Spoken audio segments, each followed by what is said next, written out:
3,500 acres burned in Northport, and it may not be over yet. The wildfire began on Saturday, and since then, fire crews from all over the state have been working to control the fire at the RV Griffin Preserve.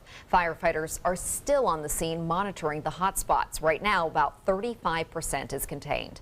ABC 7's Christopher Brantley is joining us live from Northport with what's going on with that fire there. Christopher.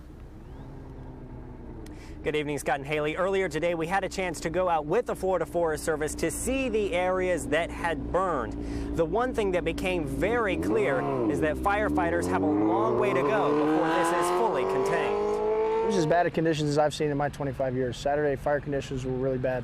The Northport Fire Department isn't new to fighting wildfires, but Saturday presented a special challenge. Winds were upwards of 15 miles an hour on Saturday, 15 to 20 mile an hour gusts, and the fire was just run on. I mean, it started out as a relatively small fire, but it got away from them very quickly before our units even got on scene. On Monday, the winds were much more calm, bringing a collective sigh of relief to the firefighters who had been running nonstop. Monday also brought a clearer look as to what was burned. This is about, when you say 1,000 acres right here, this is about 2.5 square miles. Because it's a large area, over 3,000 acres, backup was called in from all over. We've got Florida Forest Service units.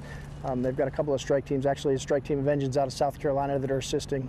But yeah, I mean, this stuff gets handled by the efforts of the men and women with feet on the ground.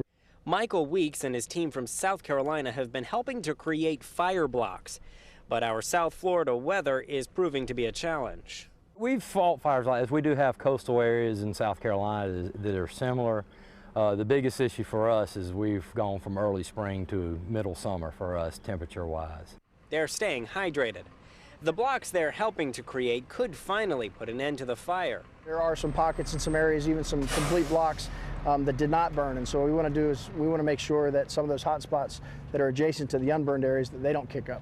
Weeks and his South Carolina team will be on hand for the duration, but they don't seem to mind. This past fall, when you heard of all the fires going on in the Appalachian Mountains, we were asking for help, and other states came and helped us, so we do not mind coming and returning the favor to other states. At this point, some services have been scaled back. The big task right now is to use those massive bulldozers to go into the hard-to-reach areas to continue cutting out those fire lines so that if a fire does start back up, it can't continue burning. Live in Northport, Christopher Brantley, ABC 7, your Suncoast News.